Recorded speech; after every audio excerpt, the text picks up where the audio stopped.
श्री स्वामी समर्थ सगळ्यांना. सकाळी सगळं काम सोडून स्वामींची एवढी छान सेवा होते आणि एक प्रकारे खूप प्रसन्न आणि चिडचिडही वाटत नाही मुळात. कारण आपण सगळं काम सोडून ही सेवा करत असतो. तर त्यानंतर मग मुलांना शाळेतून घरी आल्याच्यानंतर झटपट काहीतरी खायला पाहिजे असतं. जे टिफिनला दिलं ते नको असतं.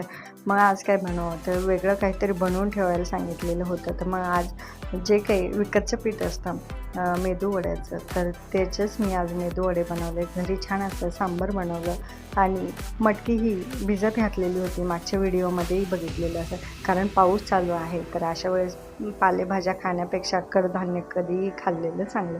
तर भरपूर प्रमाणात मी असे मोड आलेली मटकी ठेवलेले आहेत. तर संध्याकाळच्या वेळेस छान असं योगाला गेले आणि आज आमचं असं ठरलेलं होतं की योगा थोडासा लवकर घ्यायचा आहे. कारण आज एका मैत्रिणीचा वाढदिवस होता. तर आम्ही असे ज्याचा कुणाचा बड्डे असेल ना, तर तो सेलिब्रेशन करत असतो. लहानपणी ह्या गोष्टी आमच्याकडून झाल्या नाही.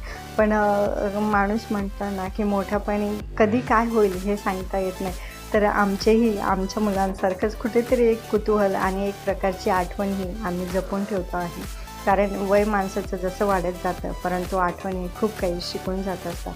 तर अक्षू आलेली नव्हती बड्डेला, तर तिने अक्षूसाठी पार्सल पाठवलेलं आणि मॅडमला सायकल खेळता यायला लागली. तर आज दिवसभर हे खेळच चालू आहे.